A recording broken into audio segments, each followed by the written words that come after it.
Did we get anywhere today, TK? Zero. Definitely Zero not. ground. No, We definitely I'm covered no less smarter ground.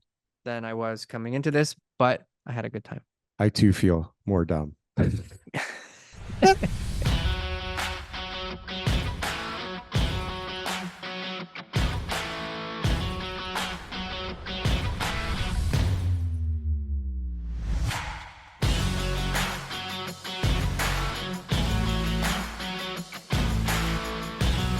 Welcome, Darryl, to who's the amazing guest that we have today? We have an amazing guest, but Amazing guest. they're not joining till a little bit later in the show. We're going to try Yeah. something new today. You got to hang tight. If you want to listen, you want to hear what's really interesting at the end of this show, you just got to keep watching and You listening. got to Here we keep go. watching. But like in the meantime, while we have your attention, if we have your attention, you know, I'm not even joking, TK. There's been a few people, like maybe one, who've said, you know what, guys, this show is great and more people should know about it. I don't know why 4 people only watch this show. And so thank you to TK's family for putting that out there. But really, like, press They that said button. you're welcome. Like, we know somebody's watching. Like, just press it. Press the like, press the like, subscribe. And we have an enticing reason for you today to comment. Don't we, TK?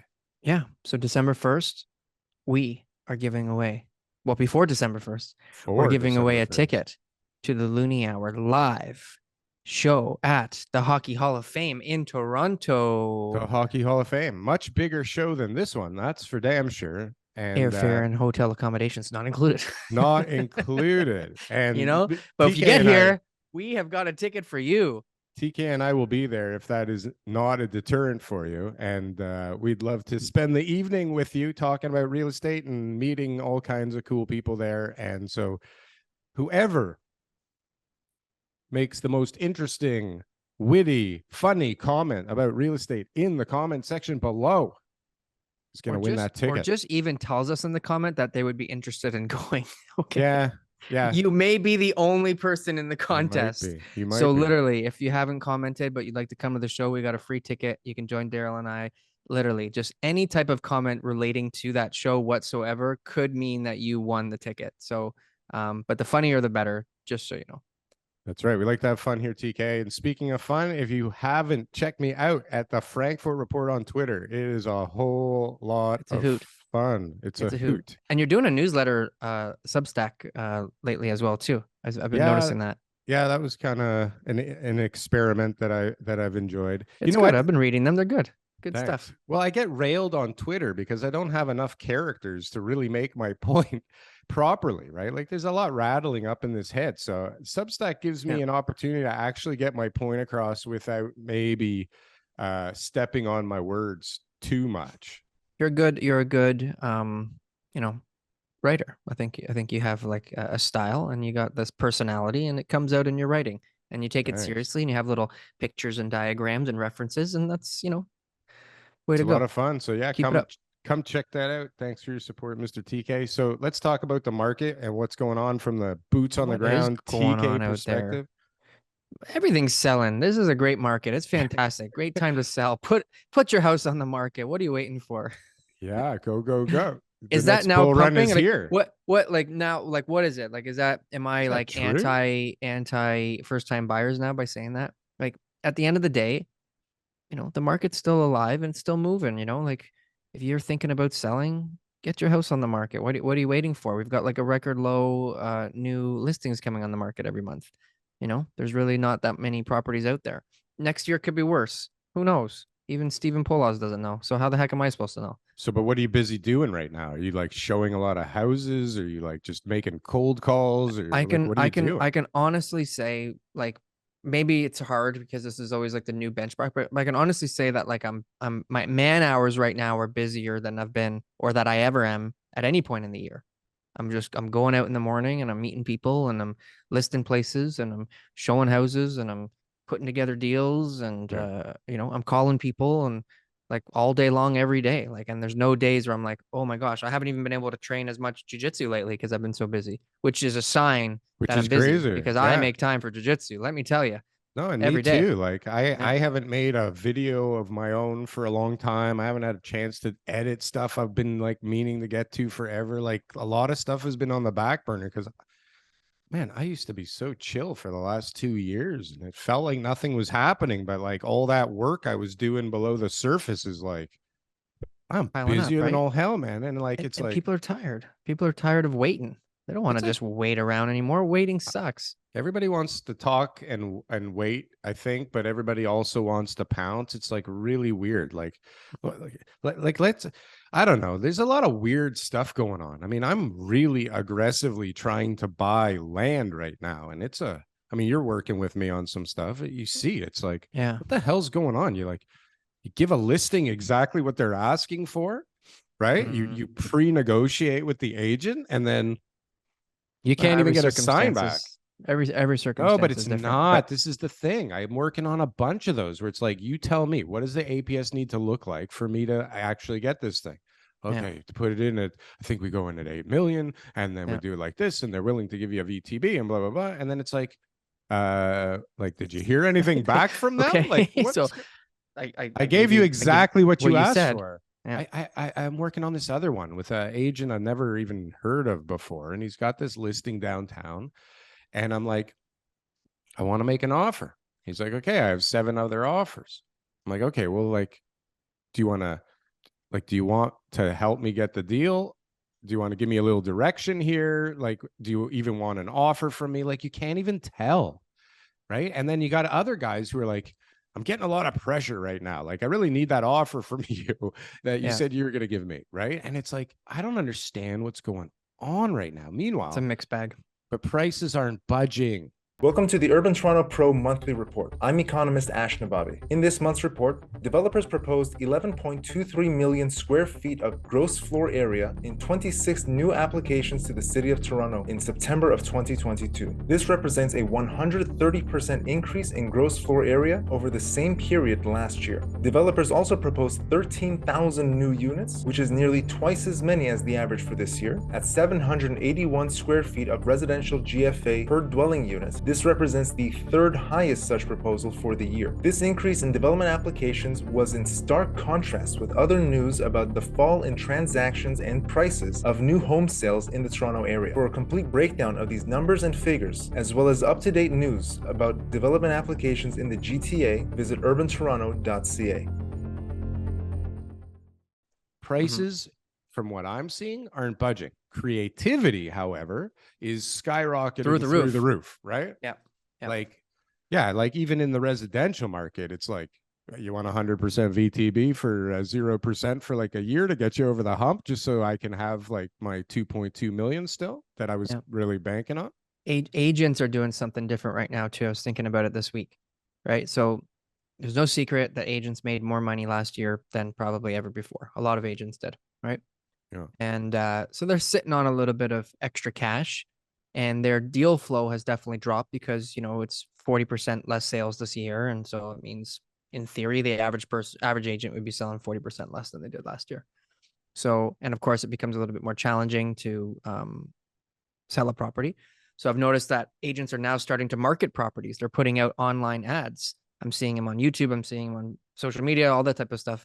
And they're really trying to, get their clients' properties in front of people, which is what they should have been doing the whole time. And then also their own personal services. They're advertising a lot more. They're spending more money. They're trying to get into the mix, right? They're trying to stand out, right? So all this money, I know because I've been there before, is getting wasted. Because when you do marketing and you Yeah. just start marketing and then you stop marketing, it Yeah. absolutely does nothing whatsoever. Nothing, The yeah. only way marketing works is if you commit long term to doing it consistently over and over again. And I Yeah. learned those lessons. I would say, oh, I'm going to do this. I'm going to do that. I'm going to do that. And try it. Oh, it's not working. And then you go somewhere else, right? So the money will dry up. And unfortunately, there'll be some advertising people will be pretty happy. But people are getting creative. They're doing new things. Desperate times call for desperate measures. I have a buddy who owns an advertising agency, and I'm like, what are your clients saying right now? Like, is it slowing down? Like, are they nervous? Are they pulling back? Are they doubling down? Like, what's going on? He's like, I'm just not talking to them about anything. Like, I don't want to know. You know, if he's just got blinders on, and he doesn't want to bring up the subject. He's like, if they're going to spend, they're going to spend. If they're not going to spend, they're not going to spend. Yeah. And I was like, well, so what does the marketing agency do marketing wise in a market like this, right? And he's like, I don't do marketing at all. No, I'm just kidding. He's like, yeah, you ramp up marketing, right? Ramp up marketing. Good question. Good person to ask.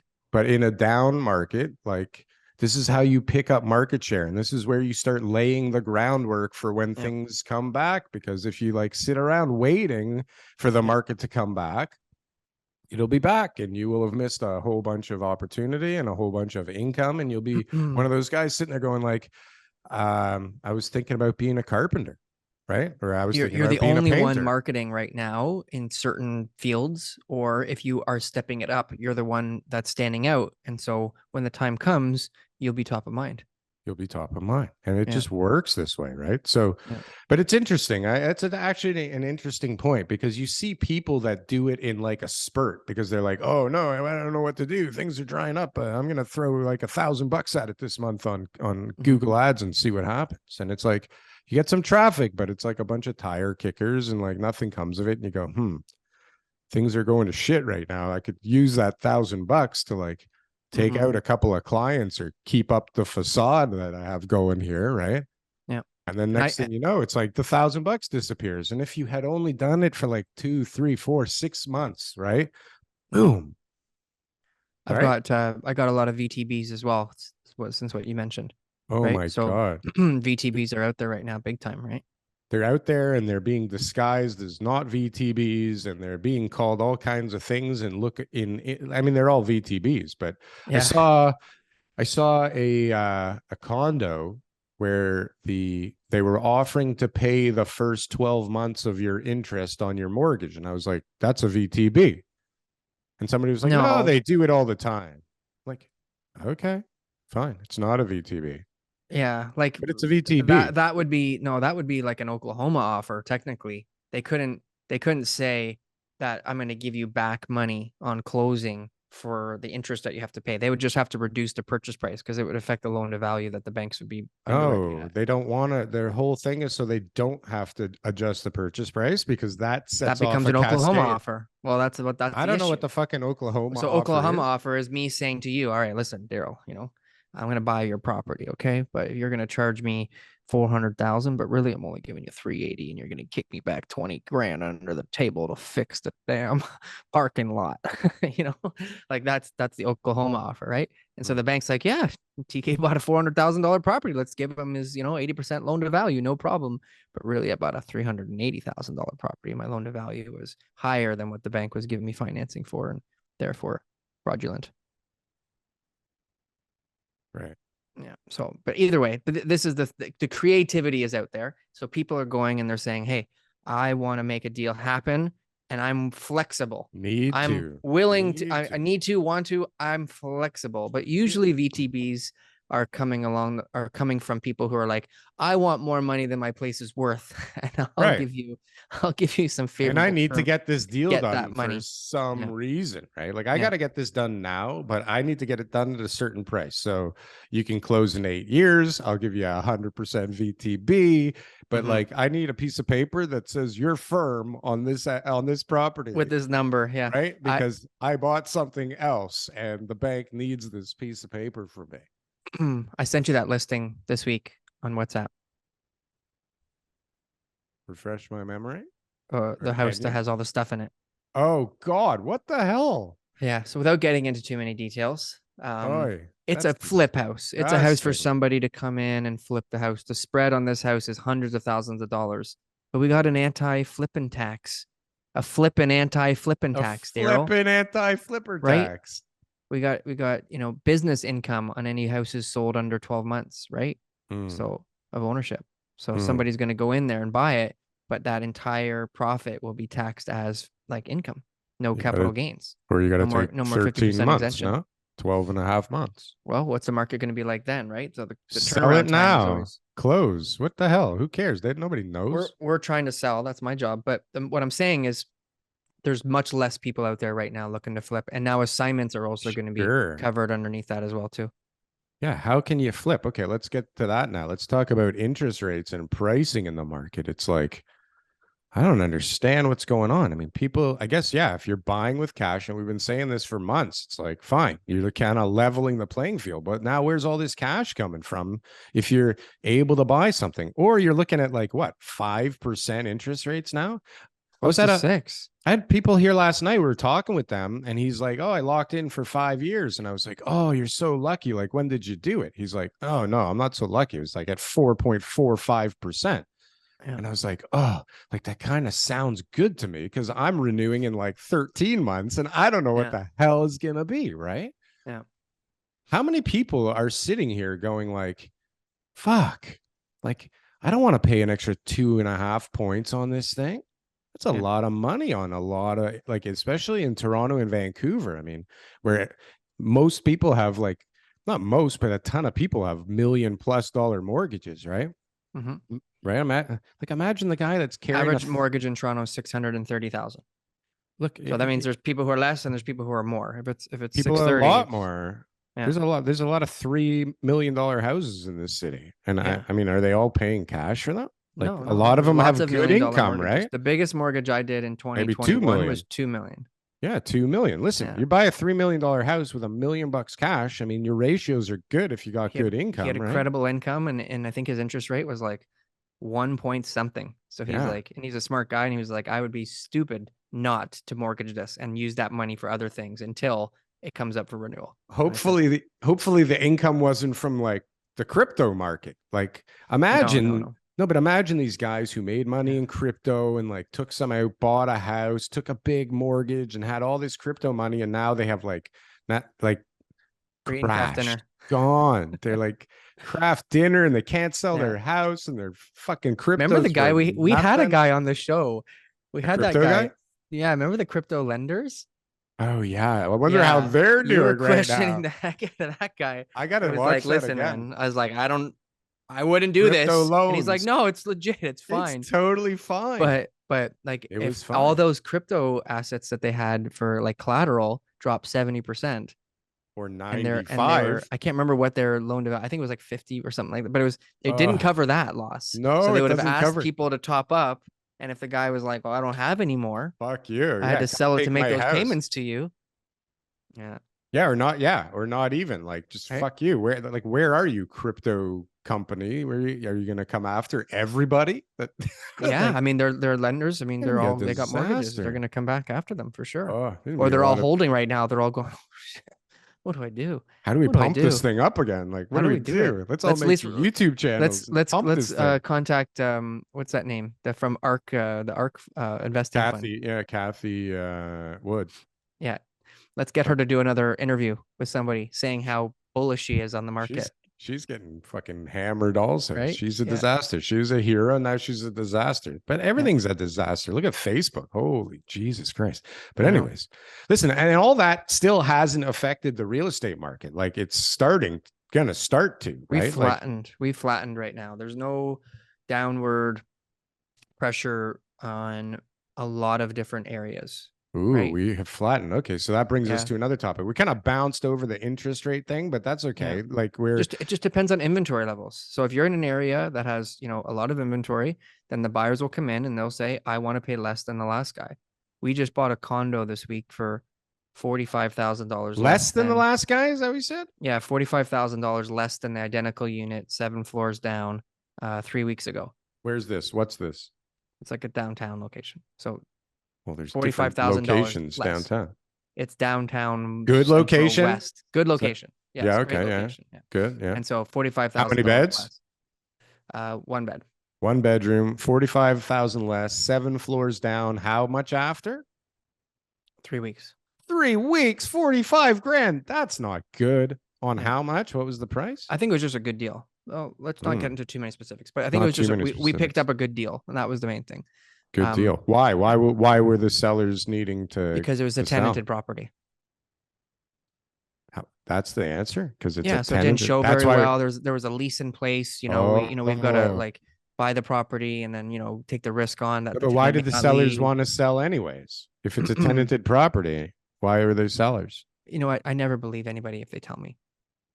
Like Yeah, if the listen. listing agent says, look, we're selling because we think this was just such a fantastic investment and we want to pass it on to another Pass it lucky on. buyer so Yeah. that they can enjoy this investment just as much as we have. They have another investment that they want to put the cash into right now. Right? Yeah, they and, got a fantastic opportunity. This one's amazing, but they've got an even better one. They've made and their they've money got to here. release this money Yeah. for that. That's what I deal with every day. It's like, why is the other developers selling that site? Oh, they have another site that's much 3 better. other sites. They want to put the just- money into. Yeah, it's fantastic.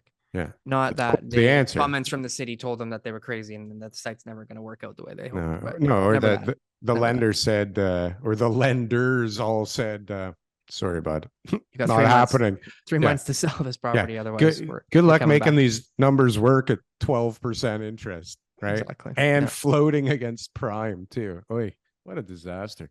I know. It's really crazy. It's like really hard. I've never offered anybody asking before and like not got a sign back. Yeah. And this Well, is I think there's happening just a lot all the of time. different takes on the market right now. And so Yeah. it's important. So this is what is important for real estate agents to understand when they're talking to their clients, right? Because we don't know what the outcome is out there. We don't know what next year is going to bring. If certain things happen, it could go one way. If certain other things happen, it could go another way, right? But seemed like we all did for a while, at least in front of the cameras. Everybody seemed to think it was only going to go one way. On their tweets, yeah. The clients have to be focused on some goal that they have in order for them to push through the fear of buying and selling in this market, right? They got to have some sort of goal. Like if you're buying, it's because Right. you don't want to live in your parents' basement anymore and rent is $2,500 a month and you're buying a place because you've been saving and it's going to cost you $2,200 a month and it'll be your own place. Like that's got to be the motivation. If you're buying because like I have buyers right now who are just like, I'm going to buy, when I can get a significant discount on the price. But it's like, it's relative, right? So it's always like, yeah, I'm always like, okay, well, significant discount compared to what? Like to a few months ago? Like, and then, I get them that price and then they're like 20% lower. And it's like, that's never going to go. It's just never, ever, ever going to be the number it's you not want. Today. Just not, exactly. Like, but when if it you wanna does, wait, when it does get to that point, that still won't be enough for you. Yeah, where are interest Right? rates then? Like, who's got all this Right? fucking cash? Like, is there really that many people? Like, does everybody that tweets and says a comment somewhere that's like, I can't wait for the market to crash. This is gonna be the best. I'm waiting here with all my cash on the sideline and eating my popcorn, and here we go, baby. Like, this is the best. Like, do they all really have cash that are No, they're delusional. They think the bank is going to give them a mortgage just like it did before. Yeah, they're delusional. Majority of them. They think that they have access to capital, not I've got cash sitting idly. Are they even older than 12 years old, TK? Do we know? Does it I think matter? some of them. I think there's a few good, commenters who are definitely proven that they are, are elders.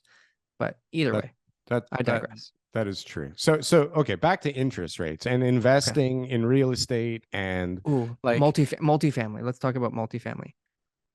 Fine, let's talk about multifamily, but let's do like cap rates in general, all across the board. And we've talked about it, and I want to put up a chart when I edit this. But like sellers are getting killed right now. I got a building at Spadina in College. I was looking at AAA location, offered at like a 4.4 cap, like like actual cap, maintenance, repairs, management, vacancies, everything factored in, and it's just sitting there. Right. Yeah, at 4.4. I'm seeing a lot of those, but GICs, will get you a better cap, and you don't have to deal with any of that shit that's associated with. But you don't get appreciation. But no, not even just that. There's forced appreciation, not market appreciation, but the forced appreciation of a strategy and going in and cleaning up the units, getting tenants out, raising the rents, all that stuff based on the cap rate. It has to be that. But it has to be like value add. Daryl. Nothing's moving. I got one going on next week, and it's unpriced because at the end of the day, what is the cap rate in that area, and that's what we're going to find out, because it's going to be a challenge, right? I just did the NOI yesterday, and it's a 110,000 NOI because there's vacant units. So if you get market rents on all those places, it's decent. I'm looking at like commercial stuff, industrial stuff with like 6.5 caps with room to grow. Yeah. And it just makes me wonder things. Yeah. I think we're at a 6 cap for most locations across the GTA to really like move it if you want to sell your property. And there's still people asking like 3 caps. And I just don't think that that's going to fly. Less. Yeah. Lots of Yeah. people are like, I'm looking at the most beautiful building right now. Like, I love it. I would want to own this thing for the rest of my life. Like, beautiful downtown-ish location, like close to transit and in such immaculate shape. The rents are from the 1970s. Okay. And they're selling it at a 2 cap. Well, you know what? Considering that Maybe a this is all 3 about, cap, depending on your math. considering this is all math. about investment properties, why don't we have a word from our sponsor, Landlord? This episode is brought to you by Landlord. This Landlord software is a game changer. You upload your properties, right? You upload all the information, income, expenses, timelines, mortgage details, everything that you need to have so that you keep track of everything in your portfolio. And as you go through real-time adjustments in, rent increases and water bills and tax bills and everything else, they're going to actually give you recommendations on how to make your portfolio more efficient. And it just breaks everything down for me in a way that I've never seen before. Like Excel spreadsheets just don't cut it. I don't think there's a better program or app out there for investors, and it's free. Please click the link below for your free trial offer. All right, Darryl, that's enough about cap rates. What do you think about prices? Have you seen prices? Like we talked about your neighbor. We can talk about it. Yeah, we can talk about my neighbor. Yeah, listen, there's lots of weird things going on with prices. I mean, from a land standpoint, I don't see anybody moving. I mean, I'm sure there's some people moving, but not the deals that I'm looking at. I don't see anybody really moving, but I see some good deals actually. But by the time you start getting down to terms and everything, it's like nothing's happening. But in the residential market, I mean, we're definitely seeing a nice softening in prices. There's no doubt, but I imagine some pockets are better than others. Like me, we talked about it. Well, we kind of touched on it a couple of weeks ago, but like out of circumstance, I believe, because she was an older lady whose husband just died. And I know the agent that sold the property. She used to work for me in the furniture store years ago. And she's a fairly new agent, and I believe a culmination of things where the idea or the strategy was like, just put it up and get rid of it and let's go quickly because I need the money to put mom in a home or something. Yep. But I mean, that's basically what happened. They destroyed the value of my property like instantly. And they underpriced it by a long shot. I mean, this thing went on the market. It was like exclusive or like coming soon for like a week. And then boom. And when I heard what it was on the market for, I was like, oh, no, I need to go over there. I need to talk to them. I need to explain to them why they're being stupid. Right. And the next day was sold. And I was like, oh, like that is so annoying because the pocket we live in, like not much comes up for sale at all, right? So like it could be usually one sale is not enough to be like dictating the market. Yeah, I keep telling myself that it's not enough to be like that one sale makes it all. But there are definitely people. I'm talking to some of them. I mean, I meet people and like they're motivated, like they're gonna sell. Yeah. And if you've got a property that needs a lot of renovations, not a good time to sell. If you think the market's still going down, though, busy street, right, or some other type of like stigma, right, not a good time to sell, and you're gonna end up selling it for a lot less, a lot lower than what the mean average price decline was in the area, just because it's got that extra level to it that people are like, I don't really want that, but if I get it for a really good deal, I will. Those are the ones that are really taking a hit. It's hard to gauge this because it's like it's a better piece of land because it's backing onto like a forest and a ravine. It's really beautiful. It's a little bit bigger than my property, but like they haven't touched the thing since it was built inside, right? Yeah. So I mean, ours is a little nicer on the inside and our outside's pretty nice. But I don't know where my value is, but all I know is that they went like hundreds of thousands of dollars lower than what I paid, right? Which is really fucking annoying because now I got to wait for the next sale to kind of reset the market. And depending on when that is, It could be worse, Mm. right? So Yep. it's just like, you feel like you don't have the same options you had before when things were even just going normal. Forget about the last couple of years of like fake inflated craziness, but like just even a normal, like we're definitely under a normal market here in the GTA, aren't we? Under like sales Like activity, like activity and yeah, like big time. sentiment, like it's not good, right? Big time. There's way less buyers and sellers. So that's why the market still has that balance. And it's actually a seller's market by all accounts. Right It's across still a seller's market. Canada. And like there's like a very few areas that are like not considered Yeah, a and that's seller's why market. I'm like, why the hell did you price it where you did? I mean, like, why didn't you put it on the market at the price it should be and wait 2 weeks for like a good offer? Yeah, everyone's got their own motivation, and you never really know what would have happened. Let's talk about motivation. Let's talk about our good friend of the show, Doug Ford. Good friend.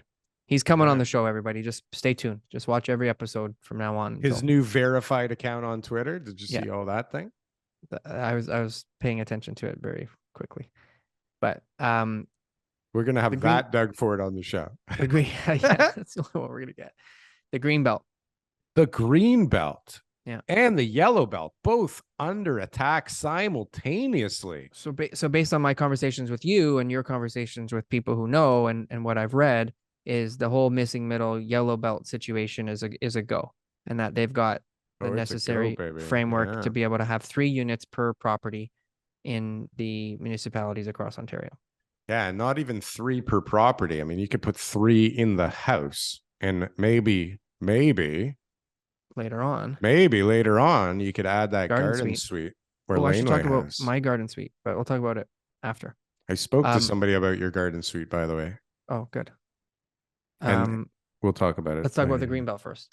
Green belt. The green belt. Okay, so they're going to do a study. Rug pull. They're going to pay for somebody to conduct the study to see what the impacts of the green belt changes would be. So it's a net gain of protected lands. We're going to add to the green belt in areas that no one cares about, while simultaneously taking away parts that people do. It's a areas that people care about, right? Yeah. We're gonna put those back into stock because people need to build there.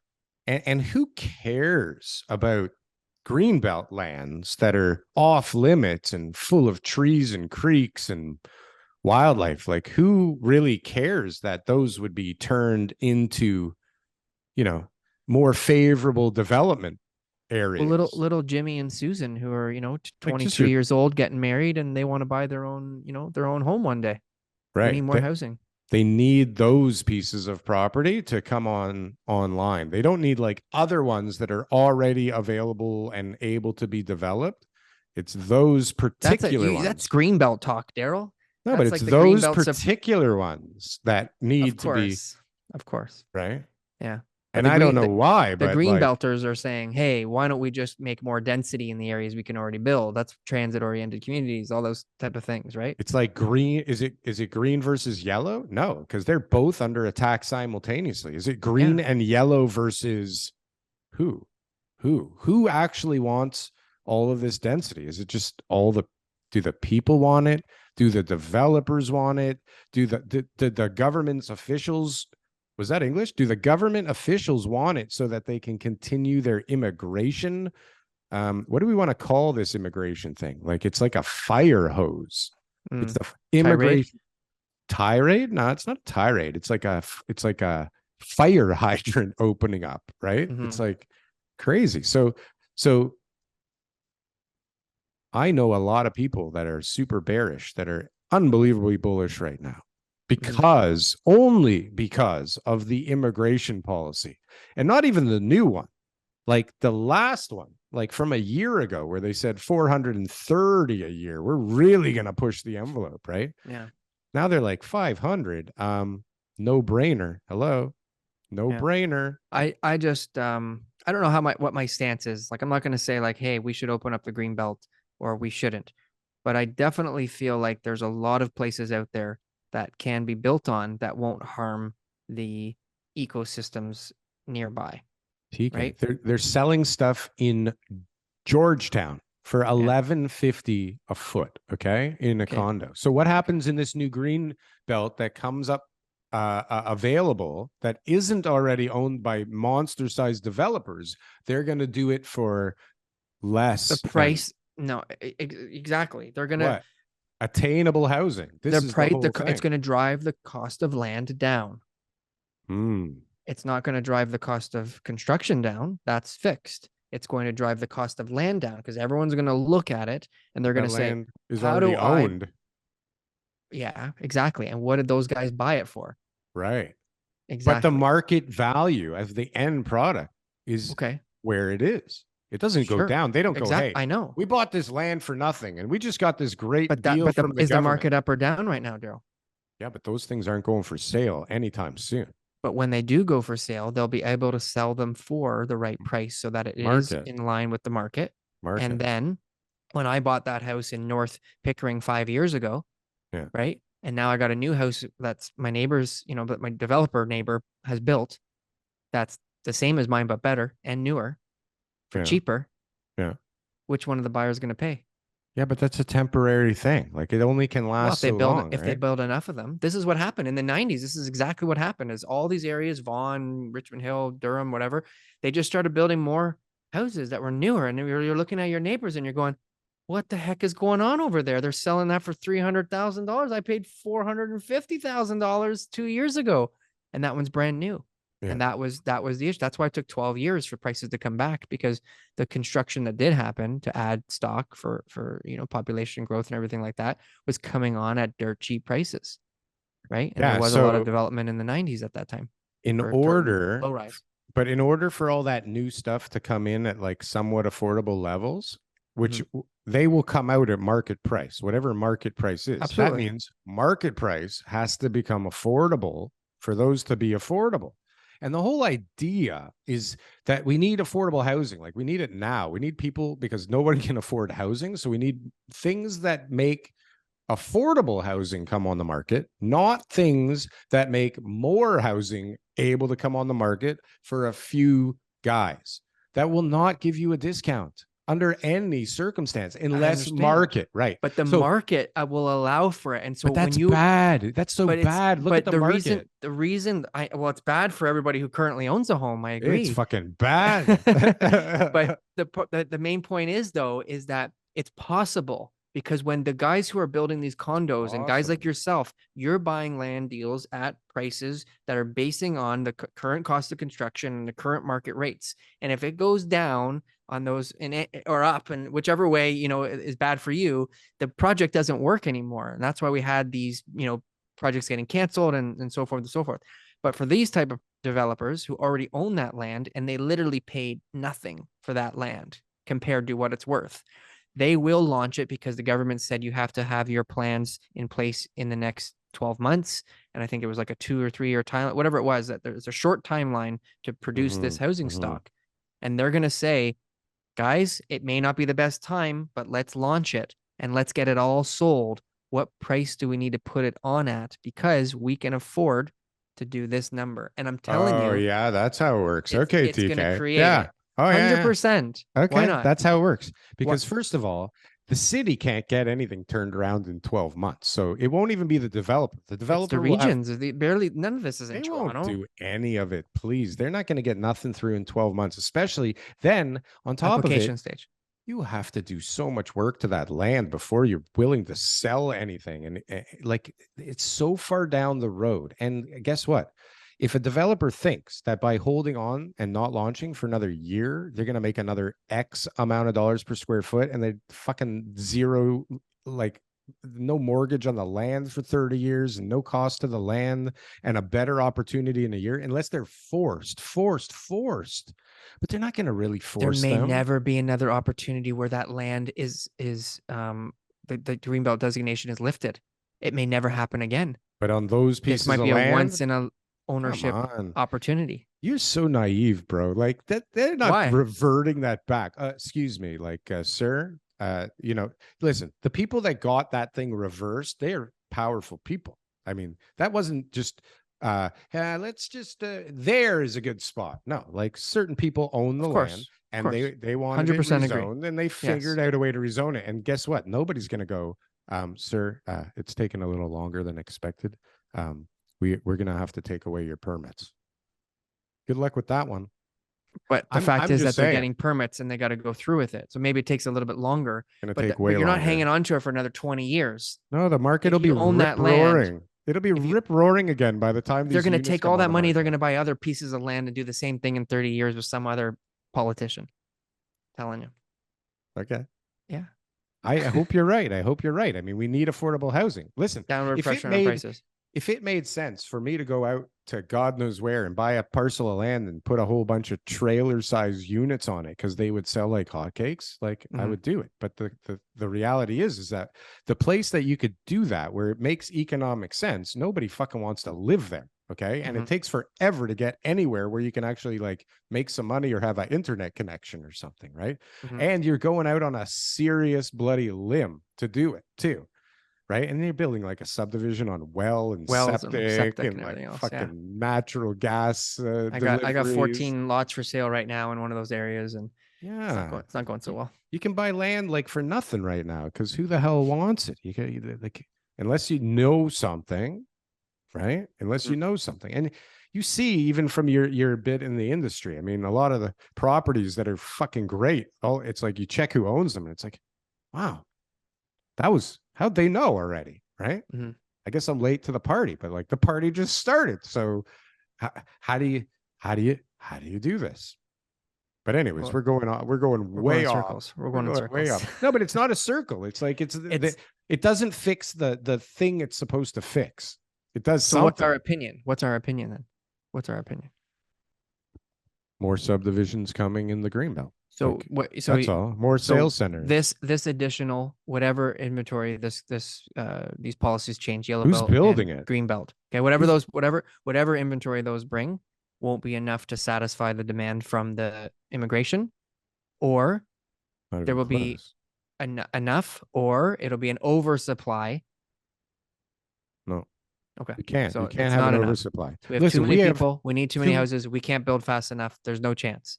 There's not enough labor. Like we have 232 cranes right now, down from 252. And I believe me, like you don't feel like there's all kinds of extra labor out there because we have 232 now instead of 252 cranes in the air.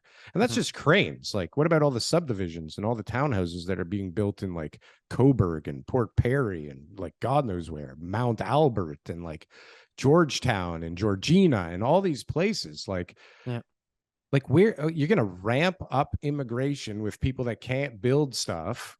Maybe some of them can, but like they're going to need houses and we're already short and inventory levels are super low. So what happens with prices? If I wanted to know in my own neighborhood, like what type of projects are being applied for, is there a service that I can get that would help me? UrbanToronto Pro would help you with that for sure. And they got those reports, right? They got those reports, right? Why don't we hear a little bit from them? Boom. That was a good one, TK. We're on the roll today. Where are we? What was on your checklist? Near the end of the show. That was good. Is there any more of your checklist? Well, I kind of have a little bit of a beef with the solution to things right now being, we have to kill the job market.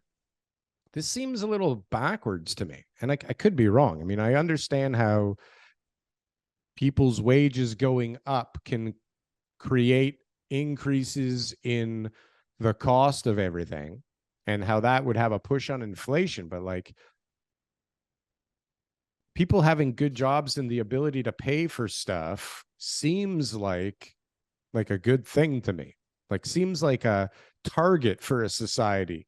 But it seems to me that the answer to the inflation problem is destroying all of these jobs, which, I mean, the job market is a farce because I personally know a lot of people that like either are working a 3-hour day from home or they're working like multiple jobs for multiple employers that neither knows about the other.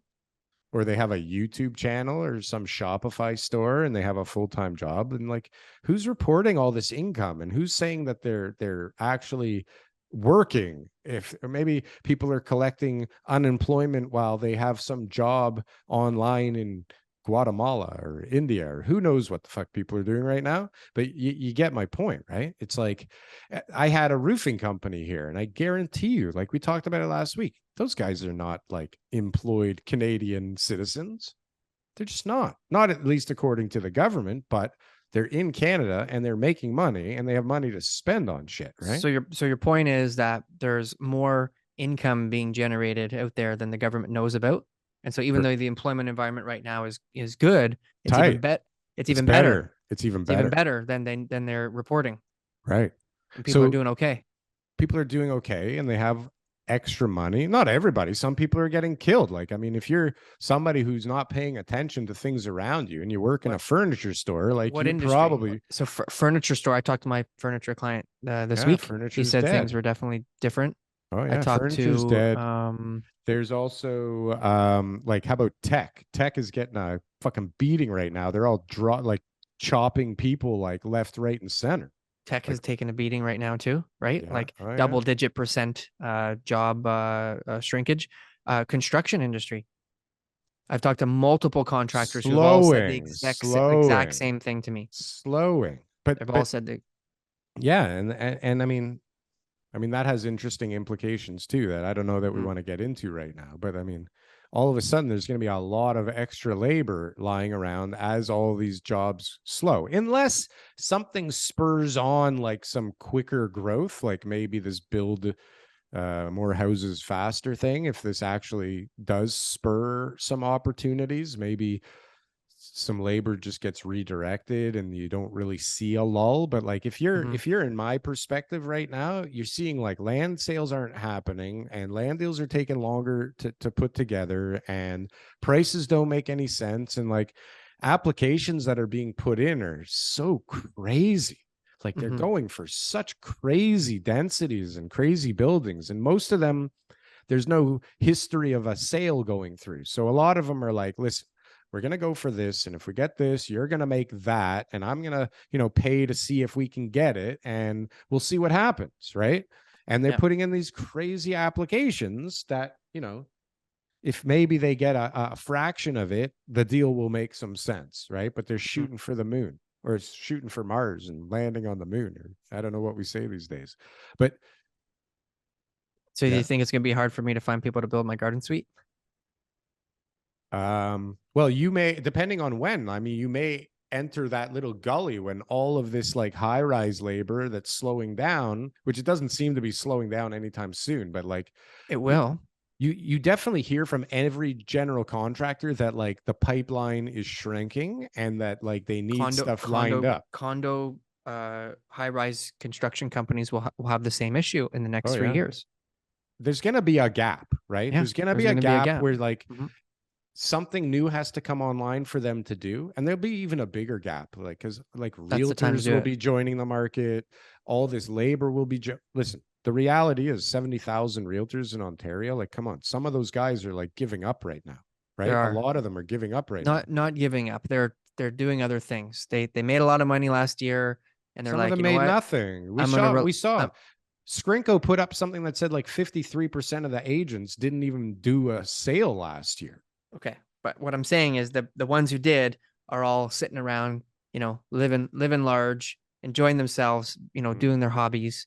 And they're thinking about the business. In 1989, there was 28,000 realtors. In 1995, there was 14,000. Don't quote me on that, but you get the point. It cut in half, right? So that's what I see. Part of the process.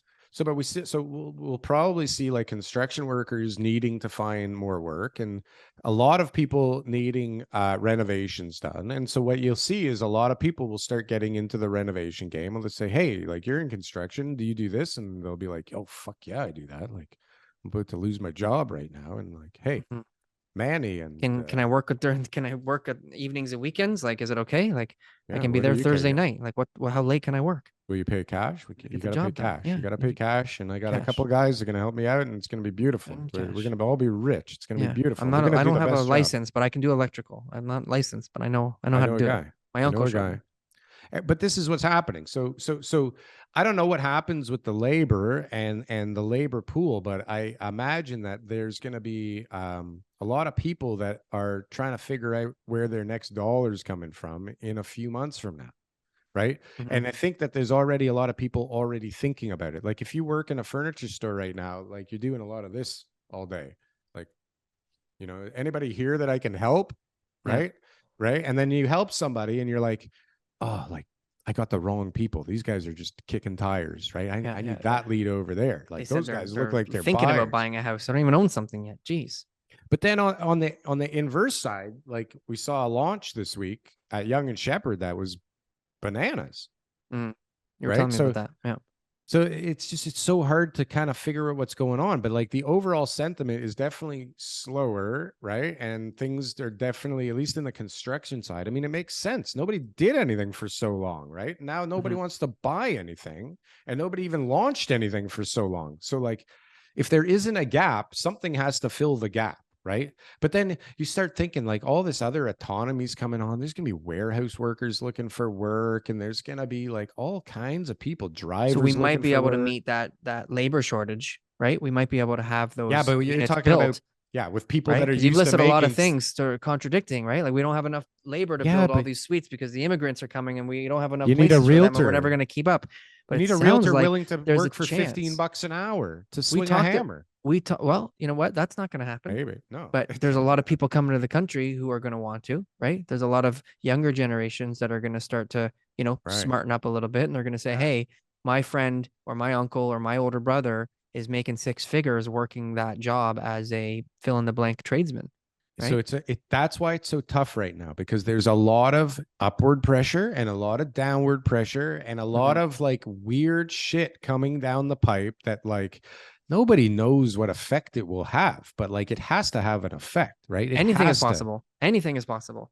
You got China melting down, UK melting down. You got everybody thinks Canada's melting down, and Australia, and you got all kinds of. I mean, hello, Ukraine and Russia. Like there's so much stuff going on that like the implications are so big and they're not felt yet because they just get papered over and like hidden in the background. But like at some point, these interest rates, 400 bips in the last like how many months, we're going to start feeling them. Like people are still getting mortgages even at like 4 something percent today, right? High 4s, I think. People probably still have Rate holds, maybe. Yeah. That's maybe. what I'm. Yeah. Maybe, yeah. I mean, not too many, but like Yeah. the market has to have already made some kind of adjustment, or we're in for a real shock on prices because interest rates aren't dropping soon.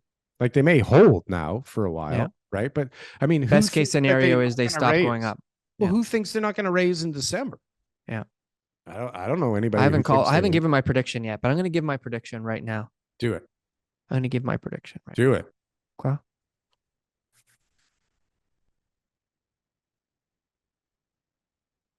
Ooh, Mr. Miyagi. No increase to the interest rates in December. He's such an asshole. Woo! I'm saying, and you know When what I'm was the saying? last time that the Bank of Canada has raised interest rates in December?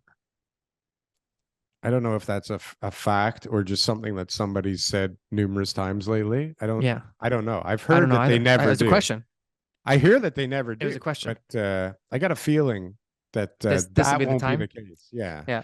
I got a feeling that like what do you don't you feel like things are kind of like bubbling up a little bit again? Like it's like like it's starting to hum a little. But if I say that, then now I'm a pumper. So I'm just telling everybody that Well, things listen, are flat.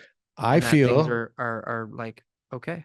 I feel, and you can go check out my Substack to see what I really feel. But like, I feel like Tell us how that you was feel. premature, 50 bips, 50. and that they signaled something to the market or to people in the market that wanted to receive that signal that the pivot is here. Pivot. No, pivot is here. And I think people got loose again and people started getting nutty again. And people started thinking, hey, this is the opportunity because the next one's going to be 25 bips and then they're going to hold. And like, this is the floor, baby. This is the floor. This is it. The terminal rate. The infamous. I think that this is a trap. And I don't think that we've felt any pain yet. Like, I think so what do you mean by a trap? Like a trap as in it's a trap because the rate hikes that they've already done we haven't felt them. We have not been realized yet. No. Or is it a trap because you think that they'll continue to put pressure on rates later on? Or I think that they're still going to government policies, restrictive government policies. Well, I don't know. Like, I think that they're going to keep raising rates, but I also see all of these policies that the government's like throwing money into the economy. They've done enough. They've done enough. Rates just the way they are right now, is already killing people. Consumer debt is up higher, but not enough people. Spending is down. But there's a ton of people who haven't renewed yet. So stop.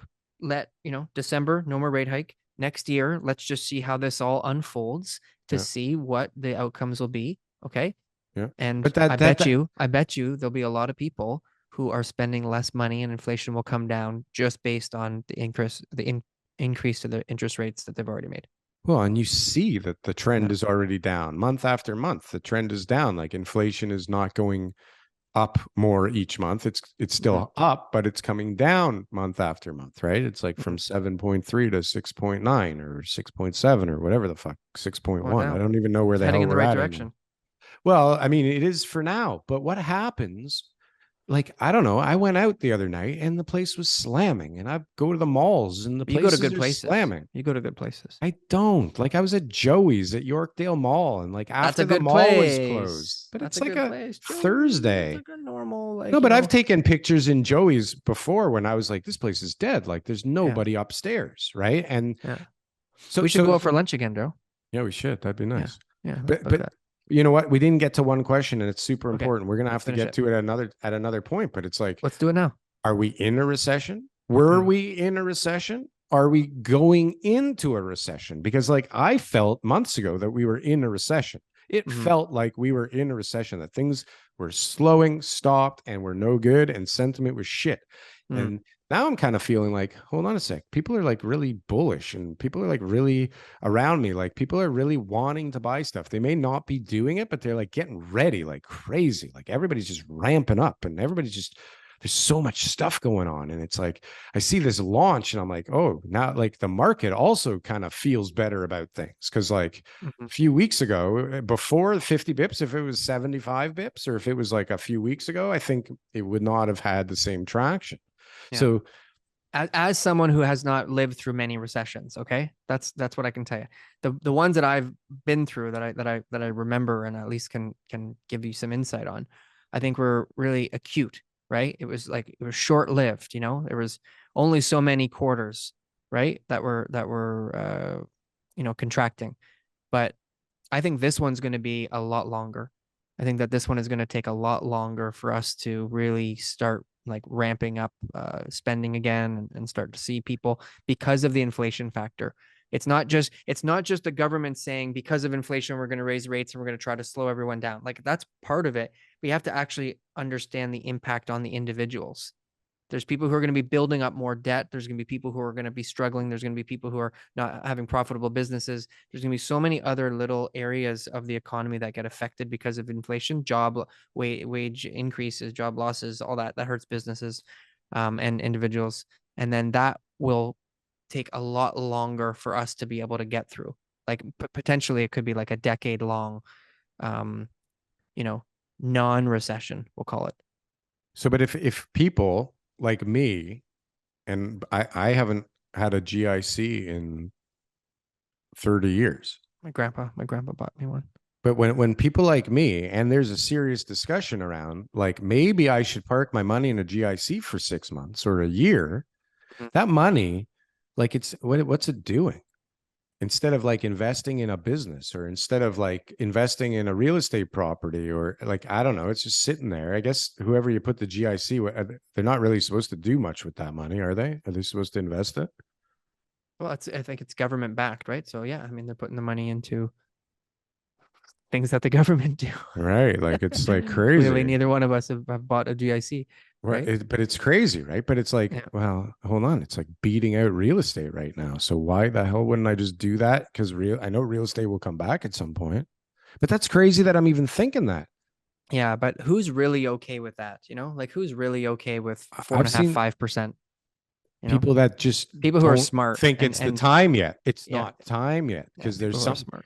look when 4, 5, 6% rates actually hit the economy, like they Mhm. overshot. Like before rates are even felt, like the inflation was coming down.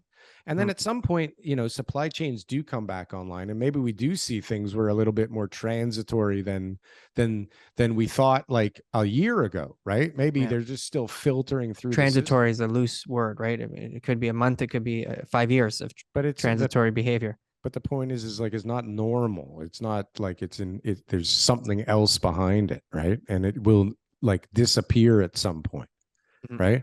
And I don't know, maybe we're seeing that, maybe we're not. There's so many questions. That's why like it used to be like fairly easier. Like there just weren't so many things coming from so many places. So it felt a lot more comfortable.